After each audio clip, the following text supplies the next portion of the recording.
Bueno, buenas tardes a todos y a todas y bienvenidos y bienvenidas al Colegio Oficial de Psicología de Andalucía Oriental. En una tarde de viernes como hoy, ya de preámbulo de descanso del fin de semana, pues bueno, vamos a tener la suerte de disfrutar esta tarde de la presentación de este estupendo libro de la mano de nuestro compañero Alberto.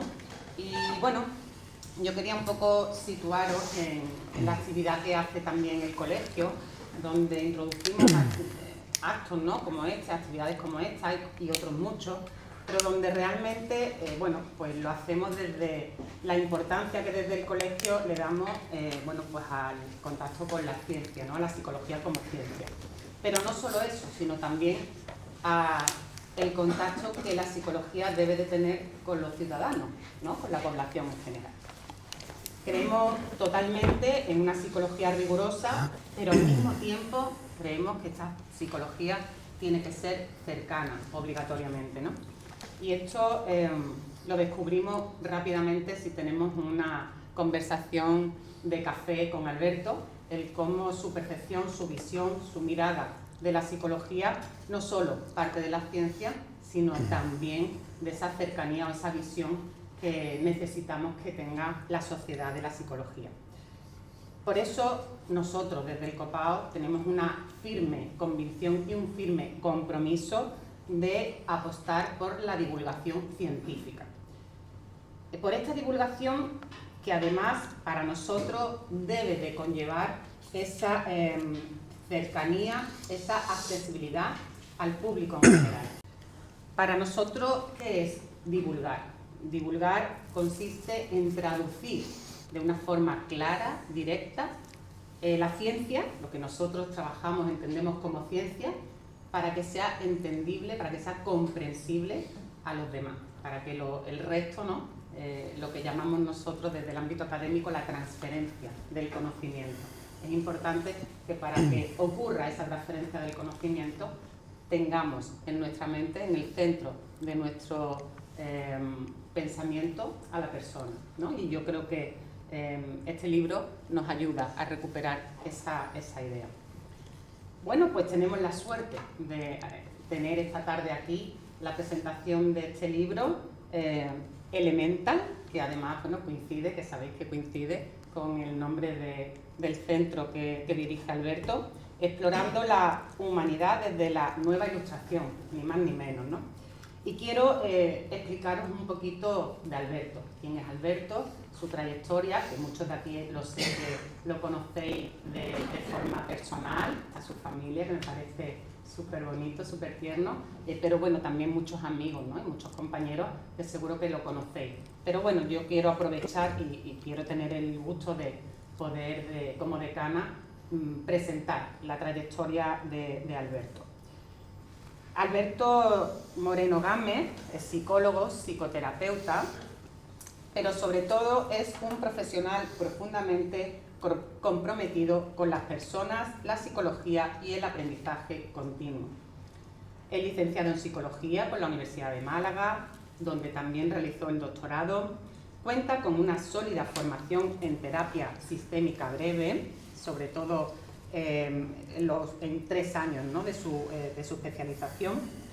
Es psicólogo general sanitario y desde muy pronto orientó su trayectoria hacia el trabajo clínico, especialmente en el acompañamiento a familias y a parejas, y en un ámbito donde nos hizo coincidir en algún momento, como la mediación familiar, ¿no?, donde ha hecho bastante tiempo, ¿no?, de su trabajo.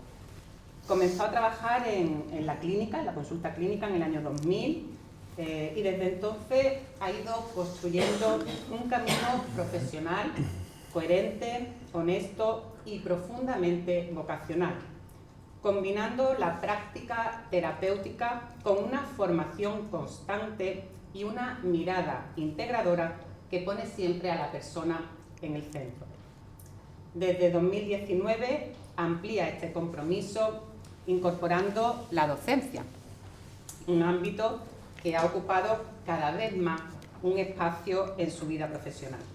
En la actualidad es profesor universitario de la Universidad Loyola Andaluza, donde imparte tanto formación de grado como de máster de Psicología General Sanitaria, como de máster de profesionalización de psicoterapeutas, acompañando a las nuevas generaciones futuras, ¿no?, en su desarrollo profesional. En 2019 da un paso más creando Elemental, que además yo creo que completa totalmente con esta obra que nos presenta hoy. Pues un proyecto que nace del deseo de seguir aprendiendo y compartiendo su conocimiento. Es un placer, desde luego, esta tarde poder estar aquí desde el colegio y poder acompañar a Alberto y a todos vosotros en la presentación de este maravilloso libro. Así que muchísimas gracias por haber elegido el colegio para la presentación de tu libro, Alberto.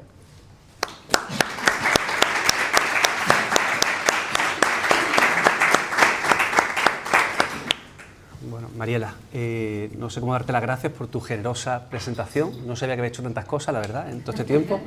Me has ido recordando. Me siento especialmente cómodo aquí porque además, bueno, quien sepa un poco sobre el libro va mucho sobre cómo explorar de forma diferente la humanidad y cómo tener una visión distinta. Hablaremos hoy un poco también con la ayuda de Víctor, por cierto. Y tengo también que reconocer que es un sitio especialmente adecuado porque en los últimos 4 años, ¿verdad?, habéis hecho del Colegio de Psicología algo muy diferente, explorando otras vías muy renovadoras, y yo creo que es el lugar ideal, sin duda, para que podamos presentar también esta obra, y te doy totalmente las gracias, bueno, a todo el Colegio de Psicología. Y bueno, la verdad es que resulta complicado, es verdad, lo que vamos a intentar charlar hoy, hacerlo un poco ameno para que sea divertido. A veces las presentaciones de los libros son un poco aburridas y duras, pero sí que pensando un poco en lo que podíamos hablar y contar del libro, es difícil condensar las 500 y poco páginas en una charla. Me resulta complicado resumir lo más elemental del libro, pero vamos a hacer un esfuerzo porque se sepa un poco, se vea cuál es, sobre todo lo que yo diría tal vez que es lo que pretendía con el libro, que es inspirar, pues de nuevo, lo que llamamos la nueva ilustración, un espíritu un poco diferente, seguramente de una mayor positividad, una visión un poco más amable sobre el ser humano. Hablaremos también de cómo vivimos tiempos en los que, bueno, hay bastante confusión, polarización, hay mucho enfrentamiento, creo yo, hay ideas como muy radicales. Y creo que entender los procesos psicológicos elementales, un poco lo que cuento en el libro, nos puede ayudar a hacer lecturas un poco más, como digo, bueno, amables, y no pensar que tenemos que seguir en esta especie de confrontación. Bueno, además ahora tenemos temas muy actuales con geopolítica que son como para asustarse un poco. Y sí que también es importante que el enfoque que le he dado al libro no pretendía ser académico, aunque Víctor insiste en que tiene que ser un manual que se utilice en la universidad. Ahora iremos a eso. Explicar. Lo vas a defender, tu tesis. Pero sí que, hablando un poco tú como planteabas lo importante que es la divulgación, el compromiso del Colegio de Psicología con acercar lo que vamos avanzando en ciencia en general y en psicología, acercarlo más a la gente. He intentado que el libro sea ameno, que sea divertido, que se entienda, que se pongan ejemplos. El humor lo he utilizado mucho también, porque creo que si no hay un problema, y es que por mucho que se estudie, se hagan investigaciones, no se traslada a la población un poco toda la visión que tenemos gracias a los estudios sobre neurociencia, a neodarwinismo, a toda la filosofía de la ciencia. Hay como muchísimo enfoque a la nueva ilustración que creo que pueden impactar positivamente en la vida, en el día a día. Y más allá de que sea un libro de autoayuda, que no lo es, también lo cuento en la introducción, no pretendo que haya un montón de tips ni ideas que nos solucionen, ideas mágicas. De hecho, el libro un poco va en contra de que nos quedemos siempre con la explicación más sencilla, más rápida, aunque definitivamente es una carencia que tenemos. Tendemos a engancharnos a explicaciones sencillas, radicales, blanco-negro, y el libro intenta un poco sosegar, moderar, tener una visión un poco más, pues eso, más amable, que nos ayude a seguir prosperando. ¿No? Sí. Estaría bien que nos explicaras ciertos aspectos, y uno de ellos, el primero, que yo creo que nada más leer el título, alguien se plantea cuando coge por primera vez, ¿no?, el libro y lo lee, es como esto de nueva ilustración. ¿A qué te refieres con nueva ilustración, ¿no? ¿Qué diferencia hay con la idea de ilustración clásica, ¿no? Porque uno lee ilustración y se va obligatoriamente, ¿no?, a otra época, a otra etapa. ¿Qué quieres decir con nueva ilustración? Pues un poco retomando la idea de que tal vez hemos perdido la brújula por momentos o da la sensación de que el mundo va hacia el caos y la destrucción, recuperar esos valores que hicieron que pasáramos de las supersticiones y de las creencias y a la razón, a la ciencia, a la humildad, a la crítica, al reconocer que no sabemos muchas cosas. Recuperar esos valores parece que tiene en sí mismo un valor importante, pero la nueva ilustración tiene algo muy diferente y es que intenta aplicar todas las teorías, el conocimiento científico a la práctica, a la realidad. O sea, la idea es que se traslade todo lo que conocemos, lo que se avanza en ciencia, al día a día de la gente. Entonces, es verdad que lo que hago en el repaso de esos 47 capítulos es ver muchos fenómenos muy cotidianos como el aburrimiento, la curiosidad, el pensamiento mágico, las cuestiones tribales de moralidad y explicarlo de una forma sencilla para que de verdad impacte en nuestras vidas. Al final es conocimiento científico que no acaba de llegar. La nueva ilustración tiene en definitiva un objetivo mucho más pragmático y eso es lo que intento también transmitir en el libro. Tenemos una profesión también que te dedicas a la psicología más aplicada y a la psicoterapia. Cometemos el error a veces de aplicar protocolos y creer que la gente puede encajarse en métodos y en diagnósticos. Es ridículo. La verdad es que nuestro trabajo es muy incluso artístico, aunque científico, porque hay que encajar y entender a cada persona, entender su sufrimiento y esa parte de humanidad creo que se tiene también que inyectar en la ciencia. Creo que un problema que hubo durante el siglo XX sobre todo es que parecía que todo lo técnico, como digo, los protocolos, lo cuadriculado iba a ser la solución para todos los males y lo cierto es que seguimos siendo seres con una parte espiritual, con una parte mágica, las emociones siguen estando ahí y yo creo que hay que volver a recuperar un poco ese espíritu también, el que aceptemos y nos demos permiso para sentir emociones y no intentemos tampoco encorsetar a las personas en etiquetas. Yo creo que hay una cosa, y las personas que ya se han leído el libro me lo comentan así, y es la curiosidad que tenemos en general, o que creo que tenemos que tener por seguir haciéndonos preguntas, reflexionar, intentar no dar por hecho y seguir indagando. Creo que eso es lo que también se inspira mucho el libro, esa es mi intención. Que el espíritu de la curiosidad es un motor interesantísimo. Yo en consulta, de hecho, pensando también que parte del libro se lo debo a la cantidad de personas que he visto en consulta, luchando y lidiando con un montón de situaciones. La sabiduría que yo he aprendido de muchas de esas formas de manejar ellos las situaciones y ese continuo espíritu de querer seguir creciendo, aprendiendo, explorando, curioseando, yo creo que es un elemento clave. Para mí ha sido casi el hilo conductor, más allá de cuestiones teóricas, filosóficas de la nueva ilustración, tenemos que seguir manteniendo viva esa llama de hacernos preguntas, de meter novedad, de curiosear. La rutina, al dar las cosas por hecho, nos mata. Pero a mí luego, diciendo eso, me surge, esto lo contrasto con mi día a día en el ámbito académico y me surgen un montón de ideas, porque es muy opuesto a lo... No sé si aquí hay alumnos de la universidad, luego dirán que digo cosas, pero me parece muy opuesto a lo que luego académicamente le estamos inculcando a los alumnos. Sí. En realidad le estamos inculcando a los alumnos esa idea que es más antigua, que nosotros sí que tuvimos en algún momento, ¿no?, de el experto en la materia, el que diagnostica, el que evalúa, el que interviene como experto y con esa distancia dentro. Y al final aquí lo que nos acerca mucho más es al igual a esa autocrítica de pues igual yo también me equivoco, igual no tenemos la certeza absoluta, pero voy a intentar ayudarte con estos recursos, ¿no? Y nosotros que nuestro trabajo, dentro de nuestro trabajo somos grandes resolucionadores de problemas, pues buscar también la solución más acorde a la persona que tenemos delante. Entonces veo como que ahora entiendo desde esa perspectiva esa idea que dice Víctor de que debería de ser un manual académico, porque igual choca mucho con lo que dentro, y tú que estás también en el ámbito académico, con un poquito más de libertad, por supuesto, que la que tenemos nosotros, pero sí que choca, yo creo que tú lo habrás visto, que choca mucho con lo que luego le transmitimos a los alumnos, ¿no? Sí, de hecho hay un capítulo en el que hablo de cómo a veces podemos generar más daño que bien cuando damos continuamente consejo a la población y lanzamos decálogos de cómo manejar tal problema o el famoso COVID. Creo que no debemos estupidizar a la población, que tiene recursos de sobra, que desde que nacemos estamos solucionando problemas.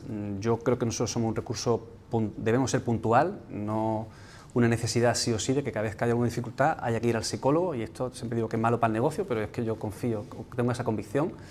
Entonces, creo que tenemos que ser menos paternalistas a veces y entender que la gente tiene sus recursos y nosotros podemos aportar de luego mucho conocimiento y herramientas y orientar y sacar lo mejor de las personas. Yo siento que de verdad hay un famoso libro que se llama El cliente es el héroe, que las personas son verdaderamente las que, en fin, las que se las arreglan y nosotros colaboramos algo. Bueno, colaboramos mucho, ¿eh? Vale.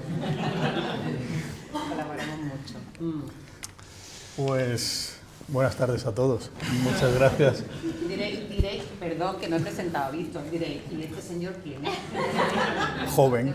¿Este joven quién es? Lo hemos invitado. Víctor Gris es nuestro crítico intelectual del colegio, es el vocal actualmente, el vocal del área de psicología jurídica y futuramente será el tesorero del colegio. Así que, pero luego es una voz crítica y un estudioso y bueno, pues hemos tenido a bien, y Alberto también ha tenido a bien, que pueda participar. Él ha leído el libro entero porque tiene mucho tiempo, y ha podido leer el libro entero en poco tiempo, así que nos va a ayudar a sus reflexiones también desde... Gracias. Muchísimas gracias. Gracias al colegio, gracias a Alberto en primer lugar por confiar en mí, a Ainhoa Cascales, que me propuso y me regaló el libro y me dijo, oye, léete esto y a ver qué te parece. A Eva, nuestra vicedecana de Málaga. Y bueno, decía Alberto que las presentaciones de libros suelen ser un poco aburridas o poco amenas. Prometo hacerla amena y lo voy a demostrar, porque he descubierto, Alberto, sorprendentemente y desde la más absoluta humildad, porque yo no he escrito ningún libro y ni necesito escribirlo, porque solo necesito un amigo que escriba un libro y yo vengo a presentarlo. Entonces, lo he cumplido. Y cuando las cosas están bien hechas, pues no es necesario reformularlas, simplemente hay que leerlas. Y Elemental es un golpe de autoridad en la mesa y de auxilio para decir frenemos y vale ya. Y voy a leer algunas cosas muy breves que nos va a dar pie a entender qué es Elemental y por qué yo recomiendo este libro, desde luego, como un futuro manual académico. Pero no solamente para la psicología, para el derecho, para la filosofía, para la teología, para el humanismo, para las ciencias políticas, y fundamentalmente para todo aquel que quiera aprender a pensar, porque con el TikTok se nos está olvidando pensar.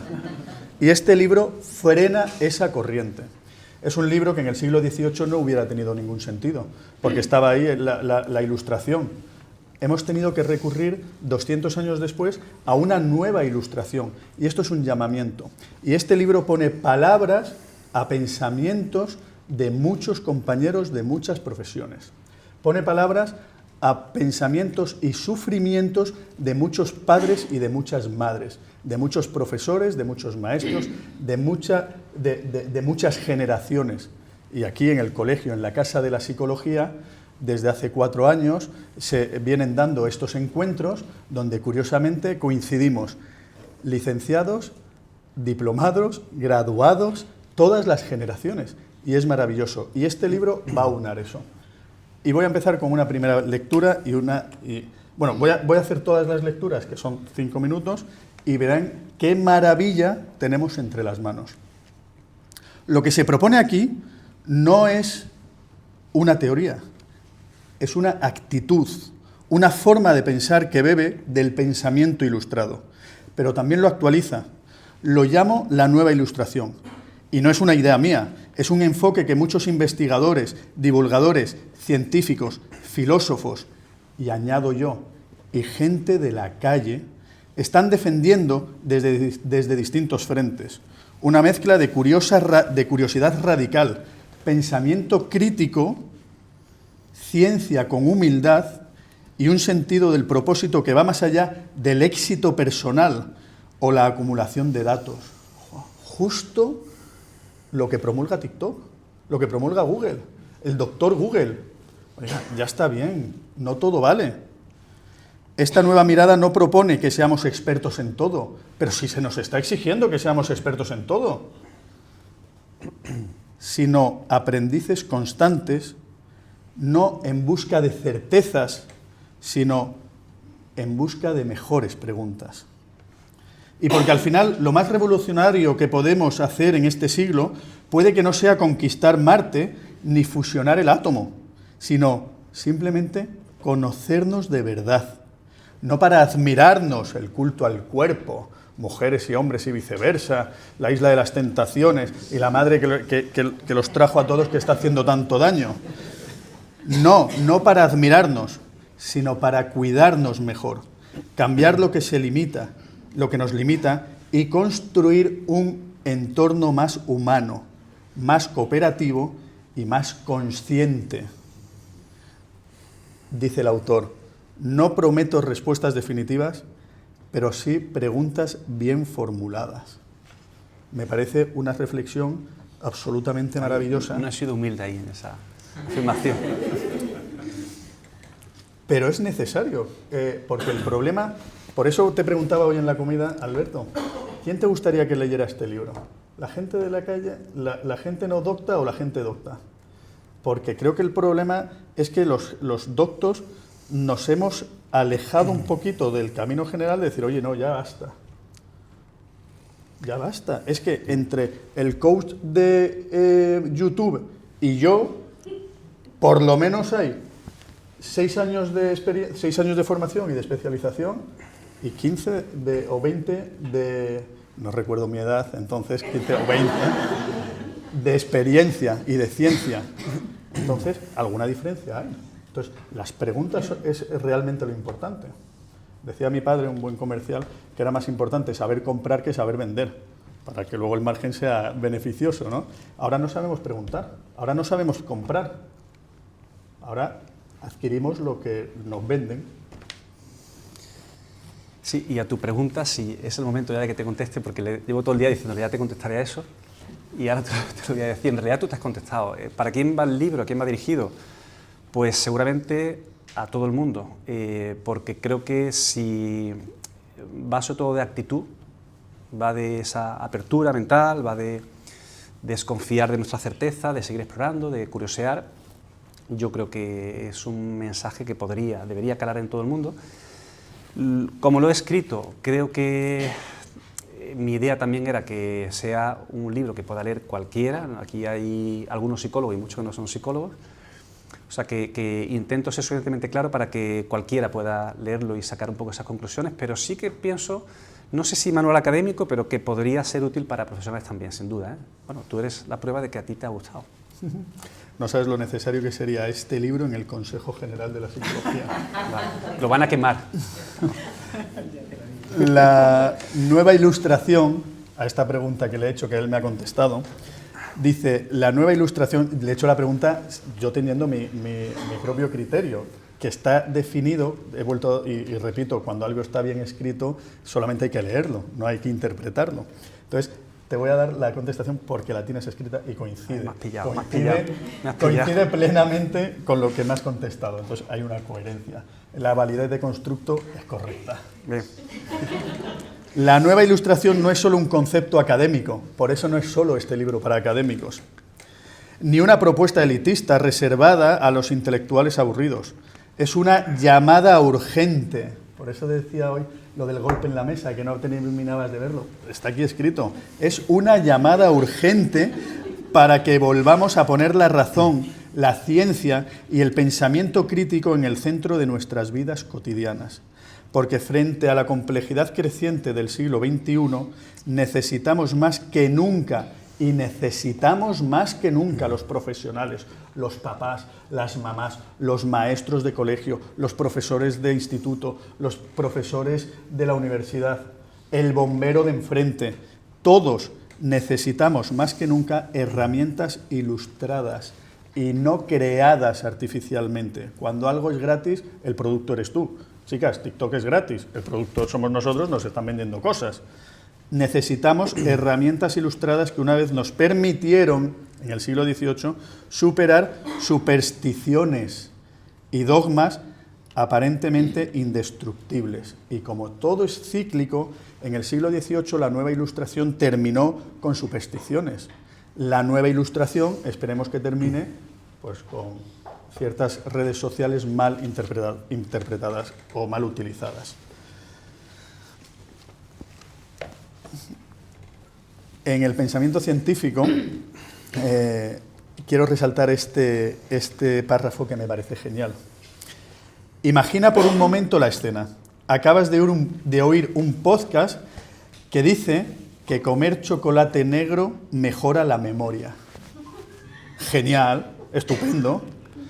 Piensas mientras corres al supermercado dispuesto a llenar tu despensa con todas las tabletas posibles, piensas por el camino y algo te frena. Pero ¿qué cantidad de chocolate negro para mejorar mi memoria se supone que tengo que tomar? ¿Y durante cuánto tiempo? ¿De dónde sale toda esta información exactamente? ¿Realmente podemos confiar en cualquier titular atractivo que afirme algo tan específico? Decía un presidente de un gobierno que para el COVID había que beber un chupito de lejía. Y es que hubo gente que se toma el chupito de lejía.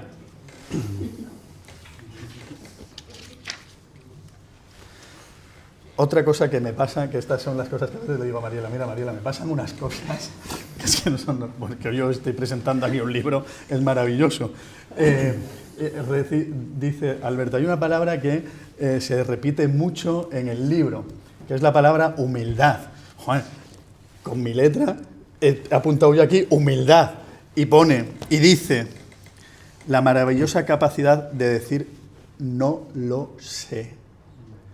Pero sí parece que da vergüenza decir hoy no lo sé, porque van a decir, mira el paleto este, y yo soy de 2 pueblos, enormemente paleto y por 2 encima. Dicen, mira el paleto este que no lo sabe. Ya, pues, es que no tengo obligación de saberlo, es que no me corresponde. Y espero que mi hija, que ahora tiene 8 años, cuando tenga 16, diga, no y no lo sé, desde la humildad. Una de las grandes virtudes del pensamiento científico, nosotros somos psicólogos, somos... el que más o el que menos ha sacado el grado, la licenciatura, o sea, somos psicólogos con la obligación de estar colegiados para ejercer. Entonces, no tenemos que saberlo todo y no pasa nada por no saberlo todo. Y no lo reconocemos desde la humildad más absoluta, yo lo digo muchas veces, en ocasiones.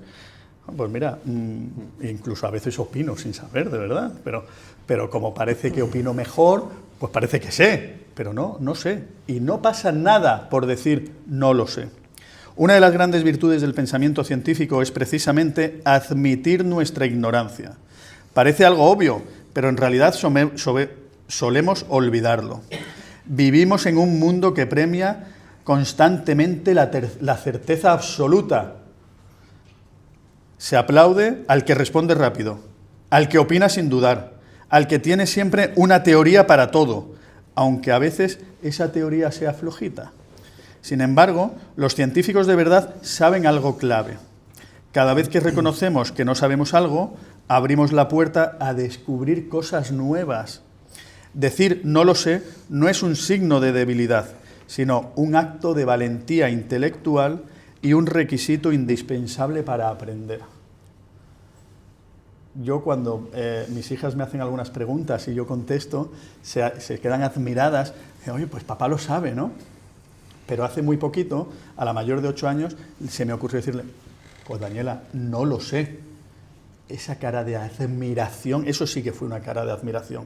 Es decir, mi padre no sabe algo y encima lo reconoce. Es una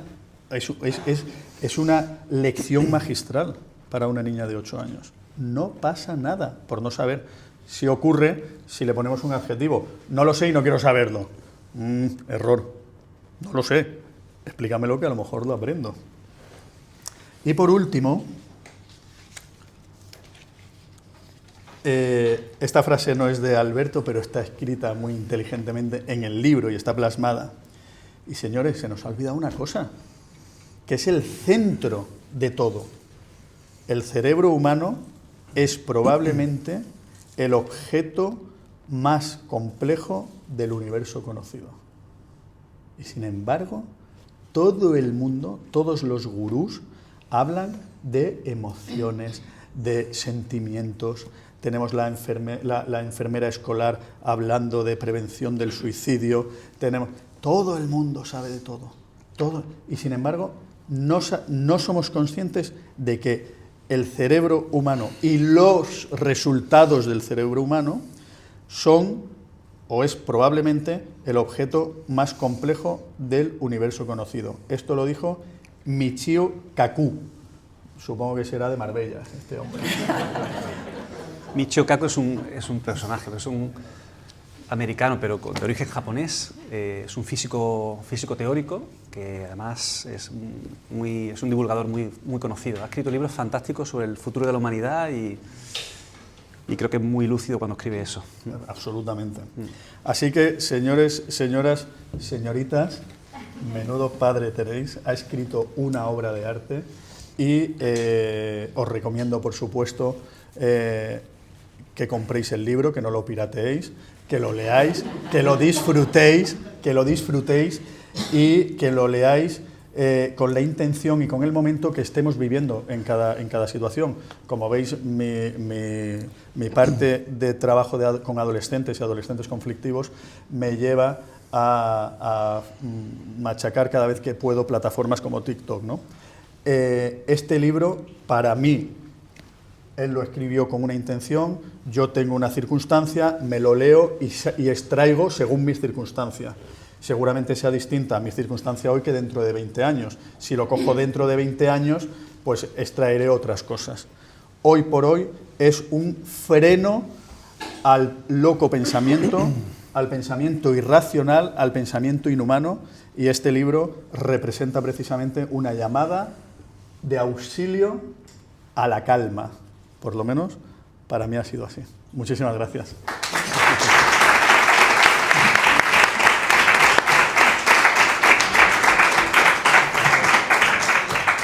Le tengo que dar las gracias, ¿no? Hombre.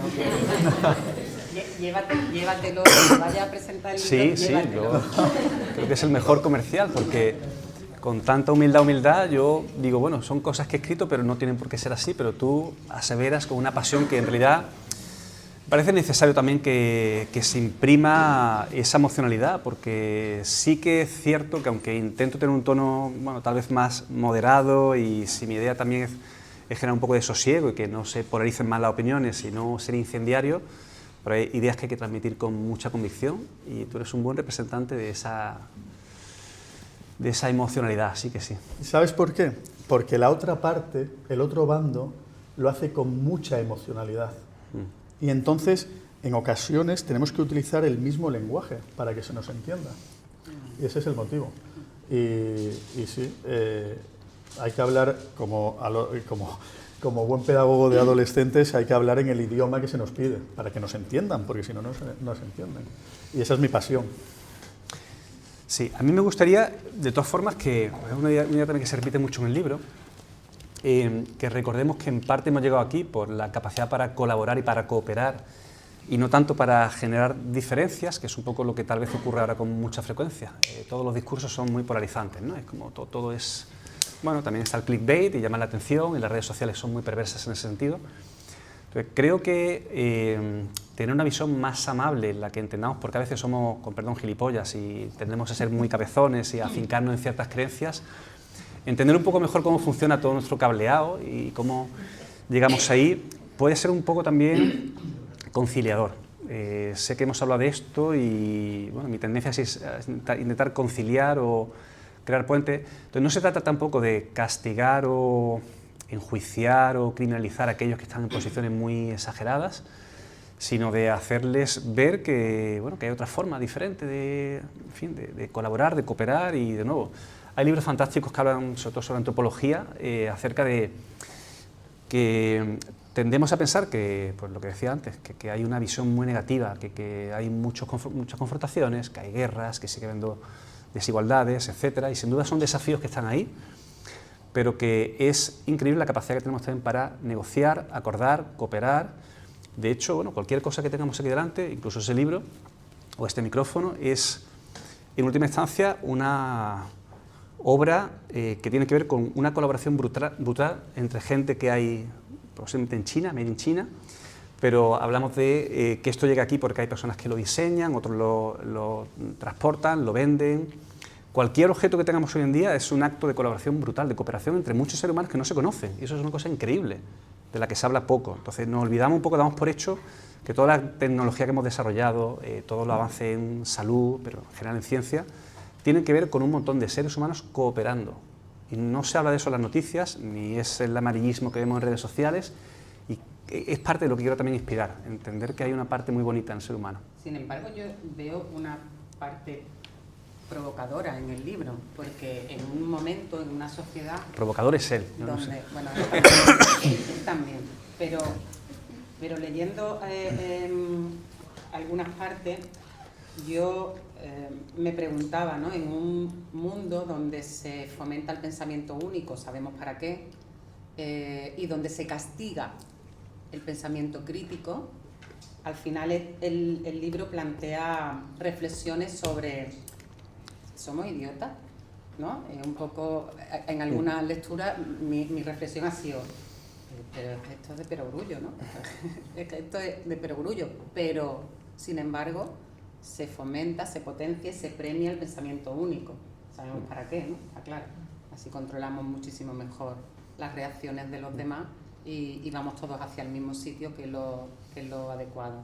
Sin embargo, yo lo veo provocador en el sentido de, yo me estaba imaginando, ¿no? Yo soy muy visual, yo me estaba imaginando en mi aula, que esta mañana he tenido clase, y me paso la mitad de la clase diciéndole a los alumnos, pero tampoco te fíes de lo que te digo yo, míralo, búscalo, yo te cuento esto, pero y si otra persona te cuenta otra cosa, compruébalo, contrástalo, búscalo. Y me imagino, hablando de algunos de los episodios que he leído yo aquí, comentándolo con mis alumnos, y me imagino algún que otro compañero pasando por la puerta diciendo, ¿qué está diciendo esta? ¿No? Si te escuchan, te echan. Sí, bueno, me pueden echar ya, pero algún toque me darían. Y tiene mucho que ver con eso, desde la propia academia, que es algo que a mí lo hablábamos el otro día, me chirría mucho, ¿no? Me chirría incluso a nivel visceral, a nivel interno. Se potencia, se fomenta ese pensamiento único, ese pensamiento, ¿no? Como clones, y no el pensamiento crítico. Me cuesta mucho a veces que los propios alumnos de psicología, gente que está interesada en conocernos y en saber cómo funcionamos y en el comportamiento humano, teman decir un comentario, ¿no? Le decía, cuando yo pregunto, ¿qué creéis que le pasa a este paciente? ¿Por qué tal? Y se miran como diciendo, a ver quién lo dice, por si decimos algo que nos metió la pata. Y no pasa nada. ¿Y qué más da? Aquí no pasa nada. Vamos a decirlo aquí, ¿no? Y al final es esa idea. Y se castiga el pensamiento crítico. Si tú tienes un pensamiento crítico, te van a ver mal, te van a hablar mal. Si tienes una opinión... Me recordaba cuando decía Víctor, tenemos que ser igual de excesivos o igual de vehementes en transmitir esto, porque la otra parte lo hace igual, y en la intensidad, a veces, es mucho mejor la constancia que la intensidad, pero a veces eso marca una diferencia, y en un mundo donde la emoción condiciona el comportamiento, esto no lo entendéis los pequeños, pero lo vais a vivir, porque muchas de las cosas que os presentan están condicionando vuestro comportamiento desde vuestra emoción. Y ¿cómo conseguimos, cómo a través del libro tú pretendes que, o invitas, ¿no? A mí me gusta más pretende que seamos capaces de defender ese pensamiento crítico y de ser abanderados del basta el pensamiento único, ¿no?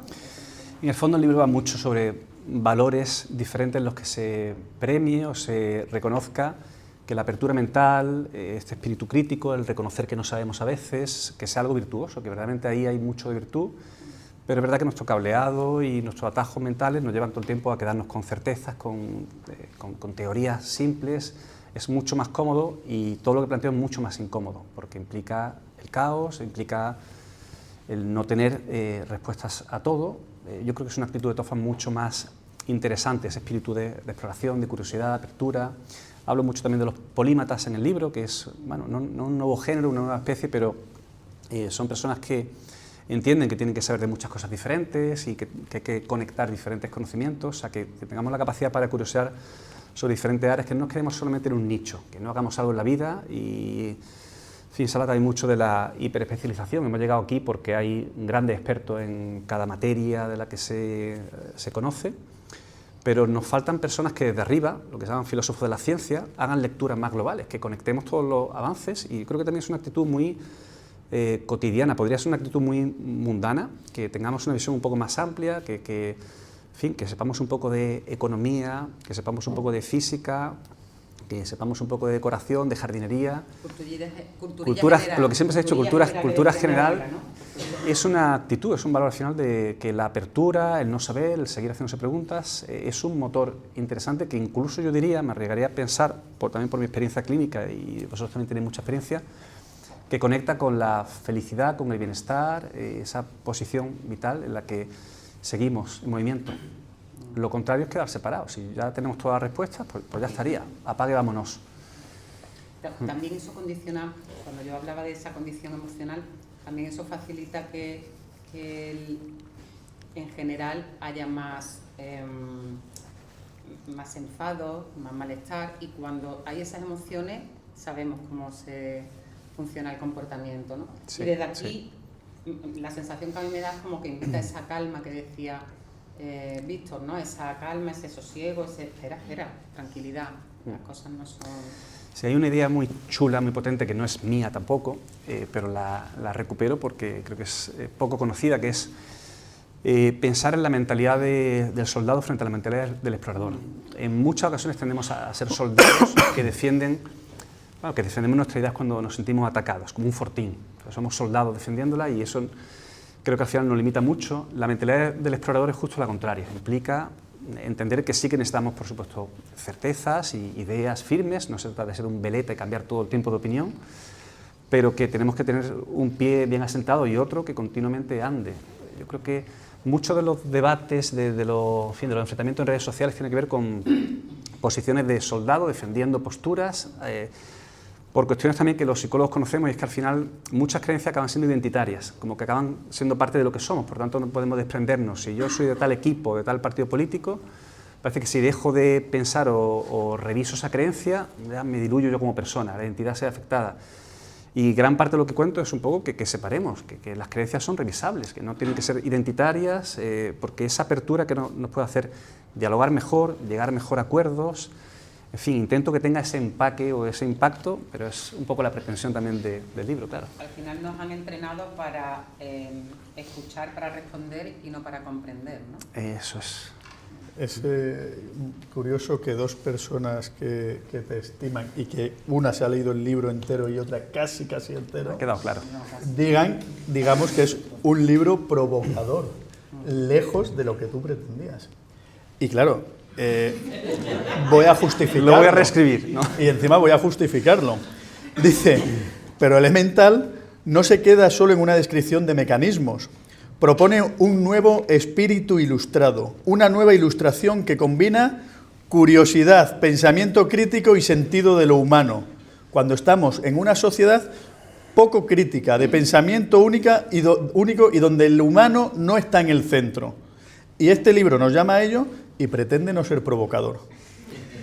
Frente a la arrogancia de creer que lo sabemos todo, este enfoque reconoce nuestros límites y nos recuerda la importancia de la humildad, la cooperación y la apertura del conocimiento compartido. Y me dice mi querido Alberto que no pretende ser provocador. En la comida, hemos tenido una comida muy agradable y hemos hablado un poco de que uno tenía dice, como ha dicho Mariela y como ha dicho Alberto, ¿no? Si nos rodeamos de personas que solamente nos comunican o nos dicen lo que queremos escuchar, nos hacemos un poco extremistas, ¿no? Pues es justo lo que me ha pasado leyendo el libro.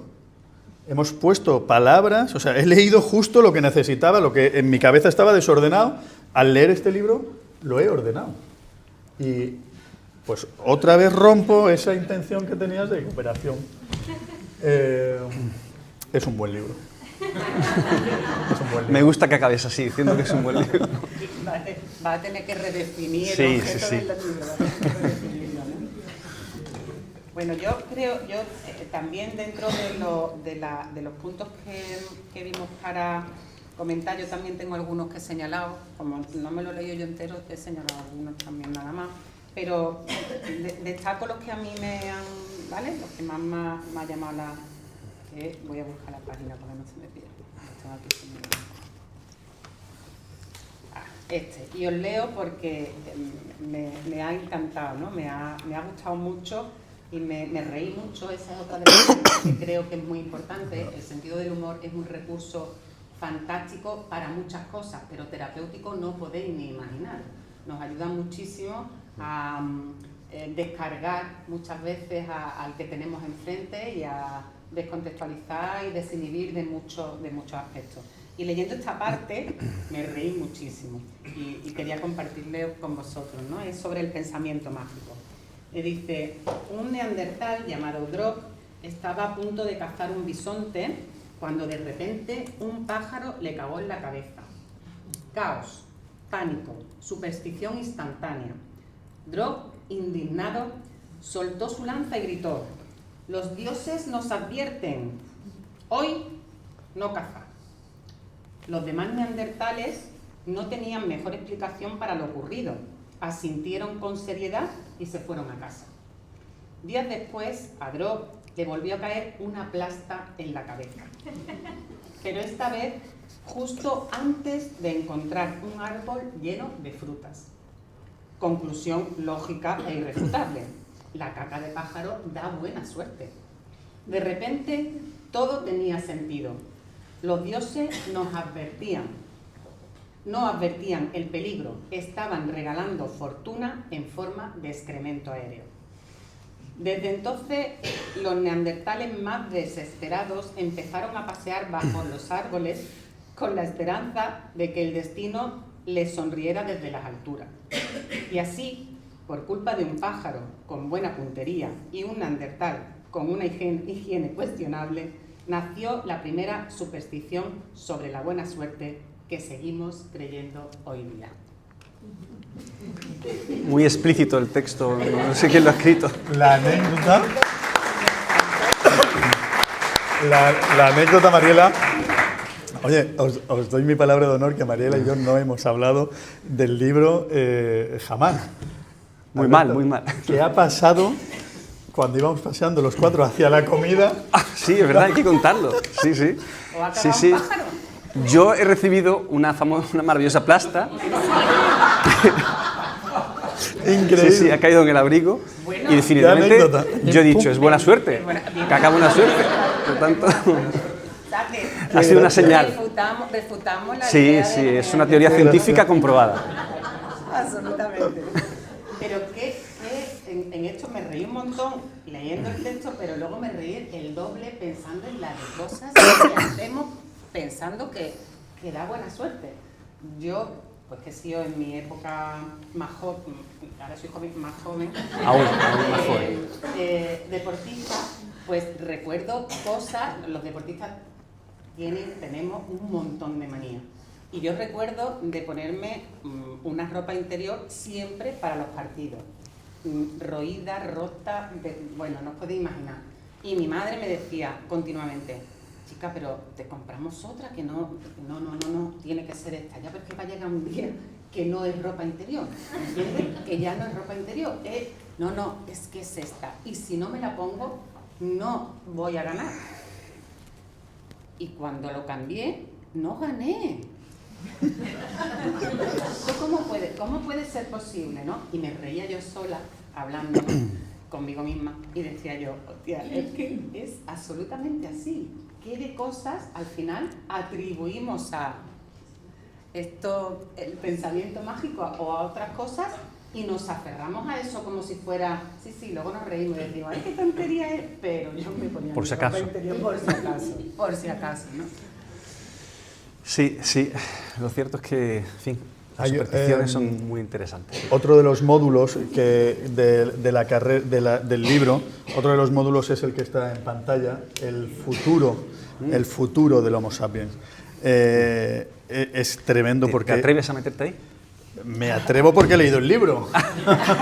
Y además me ha hecho pensar, después de leer el libro, una de las frases que tengo yo en el despacho ha tomado otro sentido. Lleva 22 años la frase puesta ahí, después de leer el libro ha cambiado el sentido, que es, aprende a pensar, por favor. Cuando nos vienen muchos adolescentes conflictivos o incluso delincuentes condenados, una de las frases que les decimos, o una de las tareas que hacemos es lee las frases de la pared y di la señal y tal, ¿no? Y hay una que es aprende a pensar, por favor.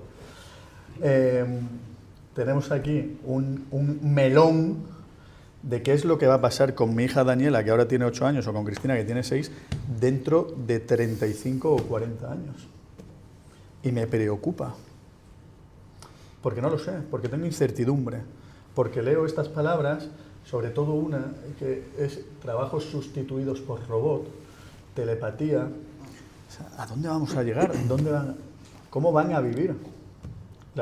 ¿Se van a dejar engañar? ¿Las van a engañar? ¿Voy a fracasar como padre y no voy a ser capaces de hacerlas con un pensamiento crítico? ¿Ayudarlas? ¿Educarlas? En fin. Siento que haya sido tan inquietante esta última parte del libro, pero lo cierto es que precisamente porque enfrentamos retos que desconocemos y están ahí. De hecho, gran parte de lo que cuento, te decían en la comida que esta parte suena muy a ciencia ficción, pero es casi la parte más científica del libro porque hay cosas muy reales que ocurren en relación a la telepatía, a tecnología que ya ayuda a monitorizar y a predecir estados de ánimos, el tema de la IA no tenemos ni que comentarlo. Creo que precisamente por eso hay que recuperar esa brújula que tiene que ver de nuevo con lo que hemos hablado hoy. La razón, el sentido común, la humildad, el hacernos mejores preguntas y bueno, es una reivindicación de lo humano, ahora más que nunca. Pero fíjate que hay gente que cuando tú le planteas eso, te dicen, hombre, no, tenemos que adaptarnos a los tiempos. Es obligado, es de obligado cumplimiento que nos adaptemos a los tiempos y que lo que tenemos que hacer es cómo es la mejor manera de usar esta herramienta y cómo es la mejor manera y en ese argumento, al final lo que yo percibo muchas veces es que va una idea determinante de no puedes pensar de otra forma. Volvemos al pensamiento único. O sea, si sales de esa idea, pues eso me parecía, por eso yo te decía que me parecía provocador, porque al final, de forma muy amable y muy bien expuesta, lo que estás diciendo es no, ¿por qué hay que entrar ahí? A mí eso me ha venido genial lo de la nueva tecnología porque como soy absolutamente te ha liberado. Sí. Contrario, me ha liberado. Me ha liberado absolutamente. Me han regalado un móvil. Ah, ya lo has cambiado por fin. Bueno, me han regalado un móvil. Papá Noel ha entendido que me hacía falta un móvil, no sé en qué momento, porque mi móvil tenía la pantalla rota, lo cual a mí no me venía mal. Me ha supuesto un estrés horroroso poder pasar lo que tenía te hacía falta cambiarlo, te lo digo. Bueno, pero tú porque a ti la tecnología te parece y lo controlas estupendamente, pero a mí no me hacía falta cambiarlo. Hubiera cambiado el cristal del otro teléfono.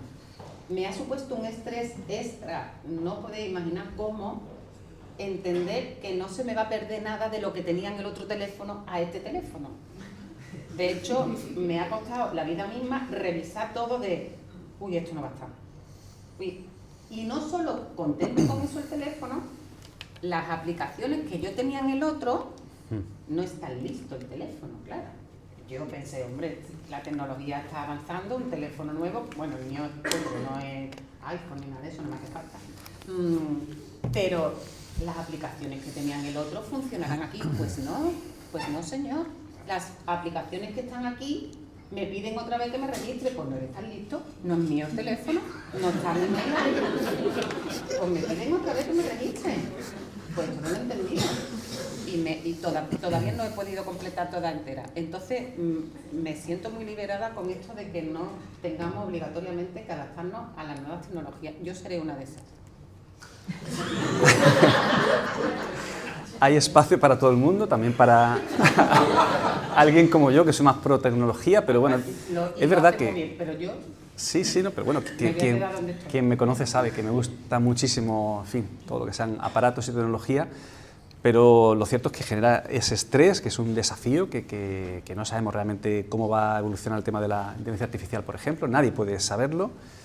Y sin duda hay que tener en cuenta, yo creo que justo en el primer capítulo de esta parte, Tecnología Humanidad, hablo de cómo hay una fricción a veces entre las interfaces, entre los dispositivos y lo que nosotros esperamos o cómo buscamos o nuestra forma de pensar. Realmente ahí hay un factor muy estresante de que tenemos que manejar mucha tecnología y a veces no hablamos ese lenguaje. Para ti, por ejemplo, es más complicado, ¿no? Y esto es un hecho que también hay que tener muy en cuenta. Pero hay una parte de eso que además tampoco depende de nosotros. No. Porque el algoritmo va a estudiarte desde su, no sé desde dónde, pero va a estudiarte y va a averiguar lo que tú quieres y cómo lo quieres y en qué momento.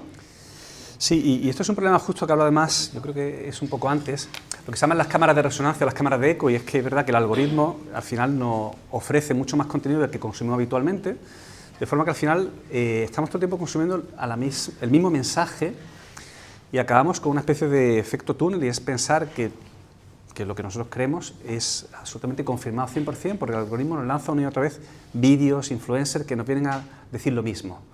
Esas cámaras de resonancia son un problema, porque al final acabamos sin entender que hay muchas más opiniones. El algoritmo nos da el regusto de la dopamina famosa y es más de lo que ya consumimos que nos agrada, que confirma nuestras teorías. Esto sí que es un problema que además nosotros vemos, creo que en consulta, es gente con ideas muy rígidas, muy cerradas, absolutamente convencidos de que su forma de verlo, ¿cómo no lo van a pensar? Si tienen un montón de vídeos y influencers que piensan como ellos. Además que esto inhibe la reflexión. Correcto, no, claro, inhibe sí. la reflexión.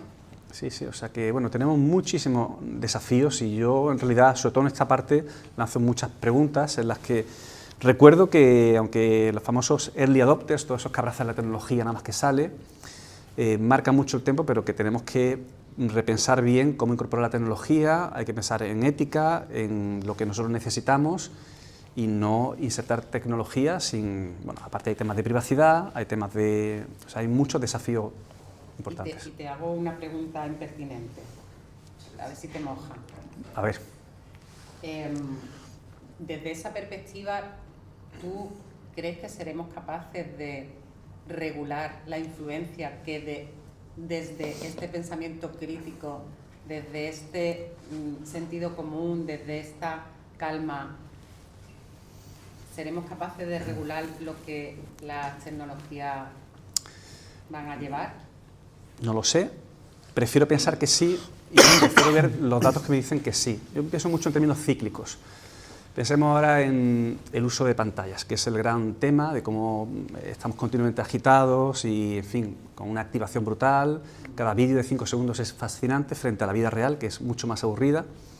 Yo lo que sí veo es que hay una curva de aprendizaje, que al final mucha gente ya ve que tenemos que dejar el móvil a un lado, los famosos ayunos de dopamina, que implica fines de semana sin internet y sin móvil.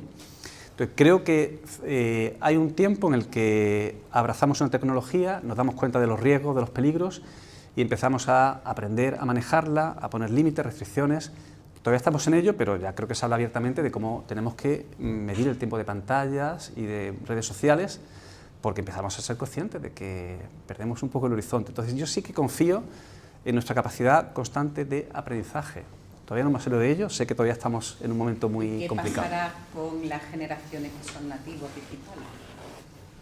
Que no han tenido la oportunidad y no sé si van a tener la oportunidad de hacer esa comparativa. Aquí tenemos una responsabilidad de los padres y de las madres, los que tenemos criaturas en casa, de intentar hacer nuestro trabajo bien. Y lo que yo veo también es que no podemos permitirnos el lujo de no saber acerca de todo este tipo de cosas. O sea, los padres tenemos la obligación de entender que un sobreuso de TikTok, de redes sociales, al final nos impacta a nosotros y también a ellos. Así que hay una cierta urgencia, sí creo, en que nos pongamos las pilas los mayores para que cuanto antes, que son más pequeños, entiendan ciertas cosas. Sí. complicado en un mundo donde la responsabilidad parental se la damos al profesor, se la damos a internet o se la damos a alguien externo. Es complicado. Con esto hay una anécdota que me ocurrió aquí en Málaga, en un congreso, se llamaba CEDEX, lo organiza Fundación La Caixa, y después de esto estaba el actual rey de España, la presidenta de una compañía informática, y no sé cómo, de estas cosas que me pasan en la vida extrañas, que terminé yo en esa mesa sentado y le pregunto a la señora la misma pregunta que le ha hecho Mariela a él.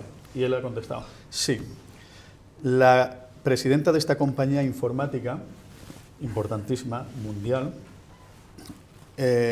dijo, no.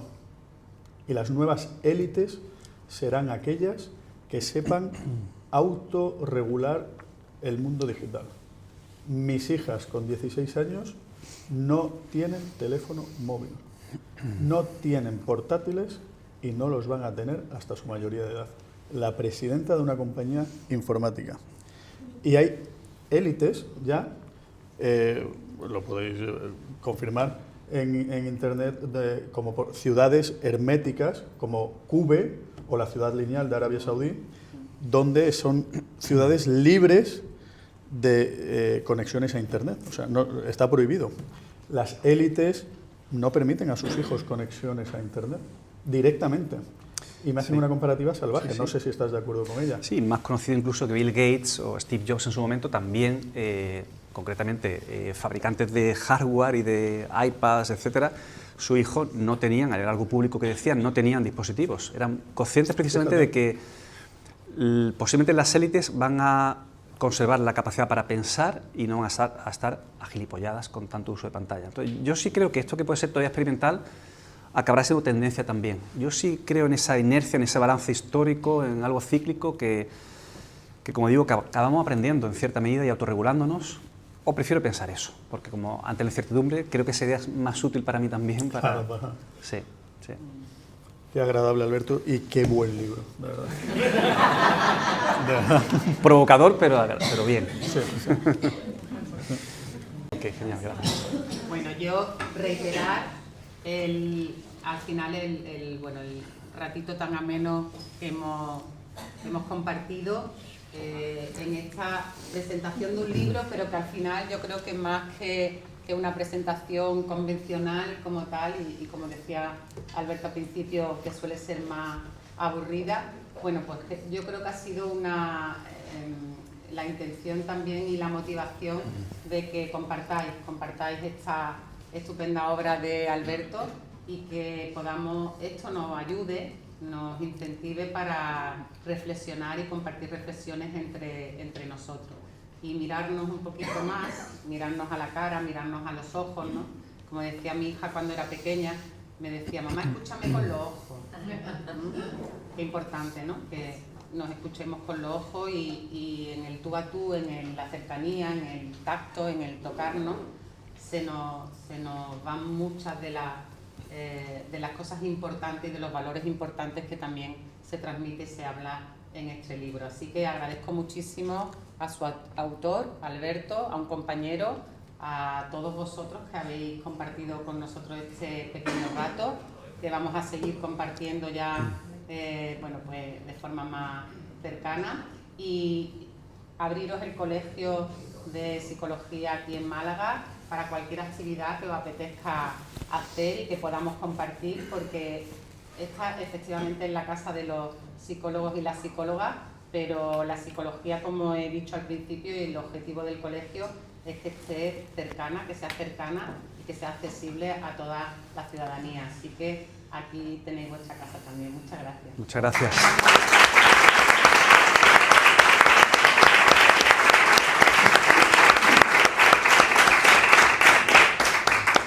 Agradecerte de nuevo, a los dos, a todo el Colegio de Psicología, a todo el equipo. Y bueno, yo creo que objetivo cumplido en cuanto a que no sé si ha sido demasiado aburrido, yo creo que hemos intentado amenizarlo. Agradeceros a todos, por supuesto, el apoyo, la presencia, el cariño. Yo tendría que dar las gracias a muchísima gente. En el libro, de hecho, al final también hago mis agradecimientos, pero bueno, sin duda mi familia, lo primero, porque son los que me aguantan cada día. Aunque luego el equipo con el que trabajo a diario no sé si me aguanta más que mi familia, así que tengo también que agradecerles a ellos y a toda la gente que me ha apoyado, por supuesto. Seguramente tengo también que agradecer a muchos alumnos porque creo que me han ayudado a pensar de una forma diferente. El hecho de tener que contar y explicar te hace continuamente revisar lo que piensas que crees, y a mí me gusta mucho también hacer eso en clase, de decir, bueno, pero no me creáis, yo os cuento esto, pero oye, pensadlo y dudar, y o sea, que a la vez que intentamos transmitir conocimiento hay que seguir incentivando esa duda continua. Y también he comentado antes sobre los pacientes que durante muchísimo tiempo he tenido en consulta, que creo que son los que te dan lecciones a diario de cómo se enfrentan a dificultades, gente que sufre mucho, y creo que en gran parte lo que escribo también son pequeñas conclusiones que saco de personas, bueno, igual que mi tío Julián, es sabiduría andante y es una lección de cómo enfocar la vida. Pues creo que nosotros como psicólogos aprendemos continuamente de las personas que tenemos en consulta, así que las gracias para todos ellos. Muchas gracias.